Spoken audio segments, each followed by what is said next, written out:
Healthcare is all behind us, sort of. I mean, you remember Speaker Pelosi's famous words, we have to pass this bill today in order to find out what's in it. Well, we're on John Gambling showed up. Every hour. We are just beginning to discover what's in it. I think it was on his show a while back. One provision in it, those in the room who are in business, small or large, the 1099 provision. How many people are familiar with the 1099 provision? All of you are probably familiar with what a 1099 is. That's the tax time you get that from the government, or from your investments, what have you, that you've had over the years. Well, in this health care bill, there's a provision that no one really noticed before that says that they need to keep track of businesses, right? Because businesses now have a mandate as far as providing insurance and stuff. So there's a provision in the bill that says every business that has a purchase from another business, if you buy products or any services as well over $600, every time you do that, you have to fill out and supply the IRS now with a 1099. So they will be tracking all of your purchases, business to business, over $600. This will start in the year 2012, so it gives you some time to prepare for that. It has nothing to do with the insurance at all, but this is part of the health care bill. The NFIB is beginning to put some numbers. They don't have the numbers yet, but this is going to cost industry literally tens of millions of dollars. With the accountants in the room, because you guys will be doing it all. There you go. Put a price tag on how you file every one of those documents. But I'm sure you'd rather be doing something else with your clients than filing unnecessary. And actually, as I mentioned this issue, there is a provision in the financial service bill, which I'll talk about in a second, that does a similar thing as far as giving a new entity, a CFPA, the ability to track all deposits of businesses as well, down to just small business as well.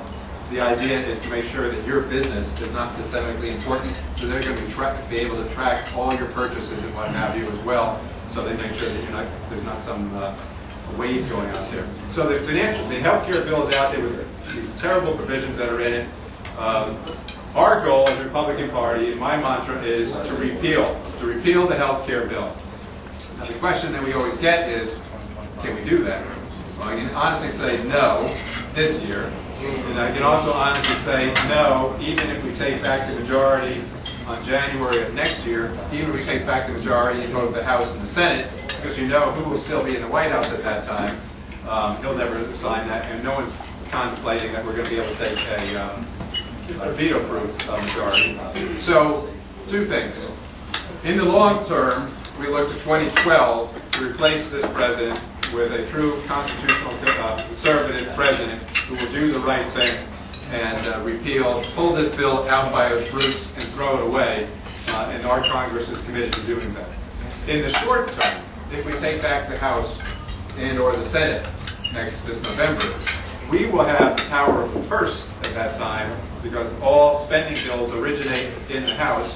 So the provision in the bill, for example, one of the provisions says that you're going to hire 16,000 new IRS agents to enforce the health care bill, because now the health care bill, IRS agents will be enforcing it. We will be able to go into the appropriations bill and say we will not appropriate any money for hiring IRS agents to enforce this provision of the health care bill. So we will have some power there. And there is one other way to attack this. As you know, Virginia, Florida, and now about I think 18 other states, attorney generals have now filed suit on the one provision, the unconstitutional provision, and that is the health care mandate provision. And this is the first time in U.S. history that the price of citizenship is that you have to buy a product that has been approved by a bureaucrat in Washington, D.C. in order to say that you're a legal citizen and abiding by the laws of the state, or otherwise you will be sanctioned with a penalty. We know that is unconstitutional. So the attorney generals in those states have filed suit. I have joined on in an amicus brief along with that to support those suits as well. I was talking to the Virginia AG about 2 weeks ago. They probably have the quickest suit. Lawyers in the room know these things take time, but their judge, the appellate judge there, their trial judge, which is the circuit, will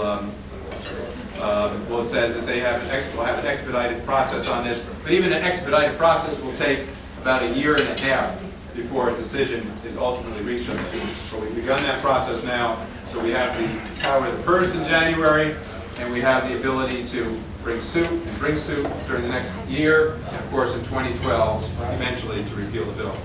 And so that's where we stand on the health care bill. Let me get the...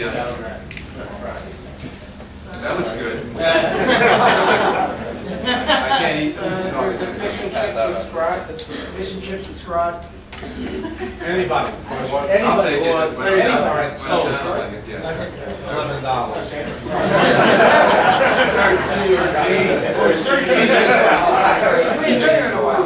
You look hungry tonight.